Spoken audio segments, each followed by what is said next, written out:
دوں ہر ایک کو تو موت کا مزہ چکھنا ہے. آپ ہیں، ہم ہیں، سب تو اس دنیا سے جانے والے ہیں.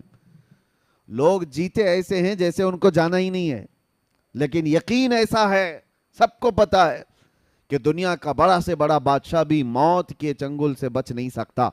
اور رب تعالیٰ نے قرآن میں فرمایا اینما تکونوا یدرککم الموت ولو کنتم فی بروج مشیدہ، تم جہاں کہیں بھی ہوگے موت تمہیں آ کر پکڑ لے گی، اگرچہ تم مضبوط قلعے میں کیوں نہ بیٹھ جاؤ. دنیا کا کوئی حکیم ایسا معجون نہیں تیار کیا جو موت سے بچا لے. سائنس اتنی ترقی کر کے بھی آج تک موت کی دوا نہیں بنا سکا، کوئی نہیں بنا سکتا قیامت تک. قرآن میں اللہ کا وعدہ ہے لِكُلِّ أُمَّةٍ أَجَلٌ، ہر جماعت کو یا ہر انسان کو موت آنی ہے. اذا جاء اجلهم فلا يستأخرون ساعة ولا يستقدمون، جب وہ اجل آ جائے، جب وہ وقت مقرر آ جائے تو اللہ تعالیٰ قرآن میں فرماتا ہے ایک سیکنڈ نہ پہلے آئے گی نہ بعد میں آئے گی. وہ وقت مقرر سب کا ہے. اچانک ہمارا بھی اعلان ہو جائے گا کہ دنیا سے چلے گئے، انتقال کر گئے، چند دنوں کے بعد پھر معمول پر سب لوگ آ جائیں گے، اور سب لوگ اپنے اپنے گھر بار میں اسی طرح. حضرت سفیان ثوری رضی اللہ تعالیٰ عنہ فرماتے ہیں لوگ جو ہے گھروں کو کہتے ہیں نا، قاری صاحب کے گھر والے، ظاہر سی بات ہے ان کے بچے بھی ہوں گے. کتنی بڑی آفت آئی ان کے گھر پر، اچانک باپ چلا گیا اور بچے یتیم ہو گئے، گھر کیسے چلے گا، بچیوں کو کون دیکھے گا. گھر والوں کی سوچتے ہیں، صحیح بات ہے، لیکن بزرگوں کا سوچنا کچھ اور ہی تھا. حضرت سفیان ثوری ایک جنازے میں تھے اور جنازہ جا رہا تھا. 8 سال کی بچی جنازے کے پیچھے تھی جس کے باپ کا انتقال ہوا تھا. وہ روئی جا رہی تھی ہمارے گھر پر کتنی بڑی مصیبت آئی، ہمارے باپ چلے گئے. حضرت سفیان ثوری نے اس بچی کو دیکھ کر جواب دیا بیٹی تمہارے گھر پر نہیں، جو تمہارے باپ پر موت والی جو مصیبت آئی ہے اس سے بڑھ کر کبھی کوئی آئی نہیں سکتی. موت یہ ایسی آزمائش اور ایسی مصیبت کہ اس سے بڑی کچھ نہیں. تم لوگوں کا کیا، گھر والوں کا، کل پھر کھڑے ہو جاؤ گے، 2 دن کھانا نہیں بنے گا، 3 دن نہیں بنے گا، پھر کھاؤ گے. موت انسان کے لیے سب سے بڑی مصائب کی، آزمائش کی ایک ایسی بادشاہ کا نام ہے جس کے متعلق حضرت سفیان ثوری فرماتے ہیں کہ اپنے باپ سے پوچھو کہ کتنی بڑی مصیبت آئی. موت اس کو ہلکے میں مت لو، آسانی پہ مت لو.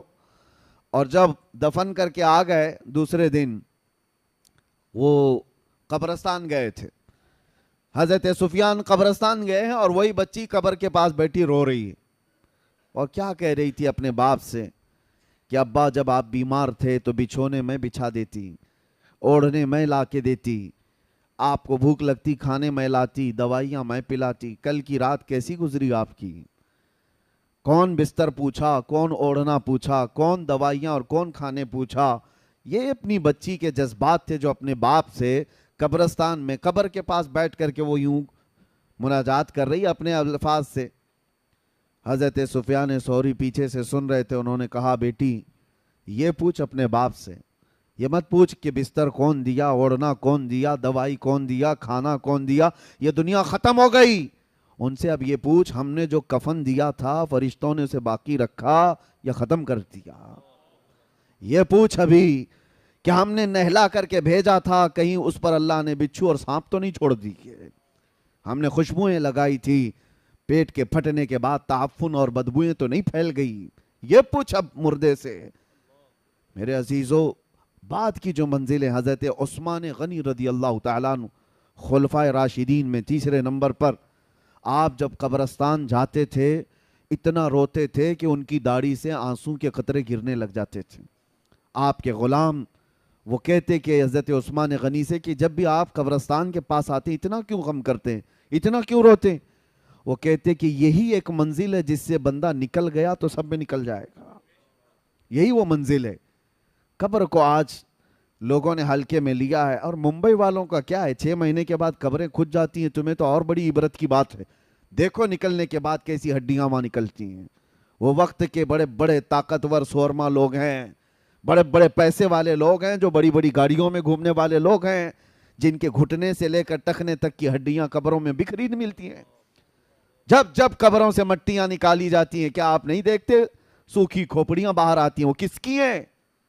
وہ بھی اپنے وقت کے بڑے بڑے طاقتور لوگ تھے، عمدہ کپڑے پہننے والے لوگ، عمدہ گھروں میں رہنے والے لوگ، بہت بڑے بڑے محلات میں رہنے والے لوگ بھی تھے۔ ان کے جسم گلا دیے گئے، سب ختم ہو گیا۔ رسول کریم صلی اللہ تعالیٰ علیہ وسلم نے حضرت ابو ہریرہ کو دکھا کر کے فرمایا تھا، ایک گڑھے کے پاس جہاں مردوں کی بہت ساری ہڈیاں پڑی تھیں، میرے آقا صلی اللہ علیہ وسلم نے فرمایا کہ ابو ہریرہ جانتے ہو یہ وہ لوگ ہیں جو عمدہ سواریوں پر سواری کیا کرتے تھے، بہت عمدہ لباس میں گھوما کرتے، اور ان کے کھانے بڑے عمدہ تھے، لیکن آج یہ تعفن کا شکار ہیں، کیڑوں کی غذا بنا دیے گئے۔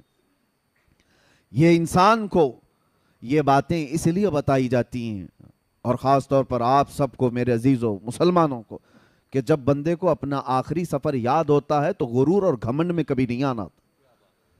جب اپنے انجام معلوم ہوتے ہیں تو کسی سے کیا لڑائیاں جھگڑے، جا کر کے دیکھو وہ قبرستانوں میں جن کے 40 سال سے باتیں بند تھی، اب تو وہ قریب میں پڑے ہوئے ہیں ایک دوسرے کے، وہاں کوئی جھگڑے نہیں ہیں، کسی کی آواز نہیں آتی قبروں کے پاس، یہاں پڑوسیوں کے روز جھگڑوں کی آوازیں۔ یہ اندازہ کر لو کہ جانے کے بعد خاموش سالوں نہیں صدیوں تک شاید سونا پڑ جائے۔ تو یہاں پر ان گھروں میں جو حالات پیدا ہوئے ہیں ہمارے، حیرت کی بات ہے، ہم صفوں میں کھڑے ہوتے ہیں اور باہر جا کر ایک دوسرے کو سلام تک نہیں کرتے، ایک دوسرے کے مصافحے بھی ختم ہیں۔ یہ جو نفرتوں کی دیواریں ہیں، انسان کو اگر اپنا آخری مقام معلوم ہو کہ سب چھوڑ کر کے تو جانا ہے مجھے۔ اور آپ کو بتاؤں، حضرت ابو ہریرہ رضی اللہ تعالیٰ عنہ فرماتے ہیں دنیا کی ایک ایسی چیز ہے جس کو ایکسپلین نہیں کیا جا سکتا، یعنی جنت بتائی جا سکتی کیسی ہے، حدیثوں میں معلوم ہے، حضور صلی اللہ تعالیٰ علیہ وسلم دیکھ کر کے آئے تھے، بتائے میرے آقا نے، جہنم کے مناظر بتائے گئے کہ کیسے کیسے عذابات ہیں، بہت ساری چیزیں، قبروں کے حالات بھی بتا دیے گئے، لیکن حضرت ابو ہریرہ فرماتے ہیں ایک چیز ایسی ہے جس کو ایکسپلین نہیں کیا جا سکتا، وہ موت ہے۔ وہ کیسے انداز میں آتی ہے؟ کیونکہ جس نے چکھ لیا وہ بتانے کے لیے آیا نہیں، جس کو آئی موت وہ دوبارہ آ کر بتایا کبھی نہیں کہ کیسے آتی ہے، اور جو پہلے سے بتایا ہے وہ یا تو پھر بزرگوں کی باتوں کو بتائے گا، ہاں اللہ کے نبی صلی اللہ تعالیٰ علیہ وسلم نے جو بتایا ہے وہ ہمارے لیے یقینی ہے۔ سنیے، موت کے سلسلے میں اس لیے میں عرض کر رہا ہوں کہ قاری صاحب قبلہ کو ان کی جو موت ہے، کچھ ایسی موتیں ہیں جو شوق لگا دیتی ہیں۔ ویسے تو ایک شاعر نے بہت خوب کہا ہے، موت اس کی جس کا کرے زمانہ افسوس، یوں تو یہاں آئے ہیں سبھی مرنے کے لیے، آئے تو سب ہیں مرنے کے لیے، لیکن کچھ موتیں ایسی ہیں جو ہلا دیتی ہیں، آدمی کو سوچ و بچار پر مجبور کر دیتی ہیں۔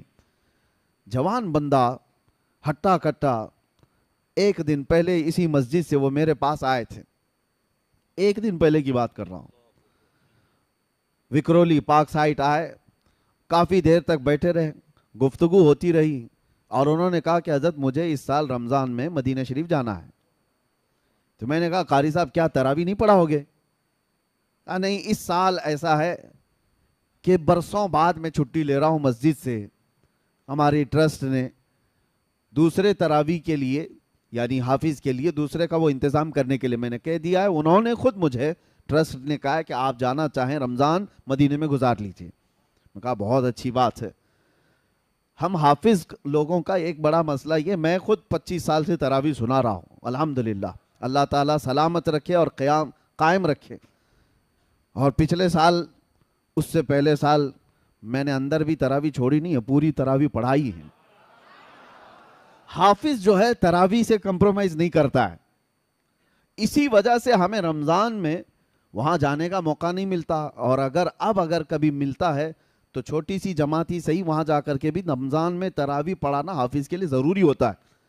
وہ پورے سال کا اس کا ایسا نہیں ہے کہ وہ نذرانے کے لیے پڑھاتا ہے، بلکہ اس کی یادداشت اور اس کے حافظے کے برقرار رکھنے کے لیے بہت ضروری ہے۔ تو ان سے میں نے کہا، انہوں نے کہا کہ برسوں بعد مجھے موقع ملا ہے، میں جانا چاہتا ہوں۔ بہت اچھی بات ہے۔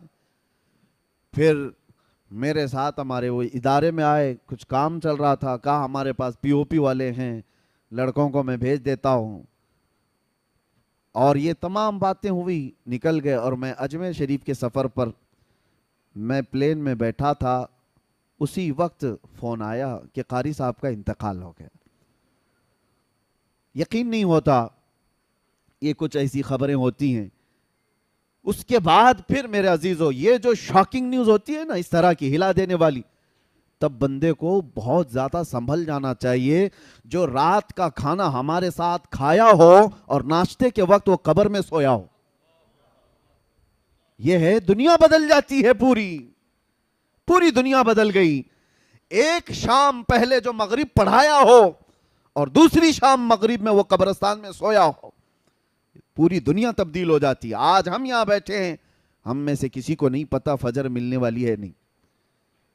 یہ موت کا معاملہ اللہ تبارک و تعالیٰ نے اس طرح اسی لیے رکھا ہے کہ بندہ غرور و تکبر میں فرعون نہ بنے.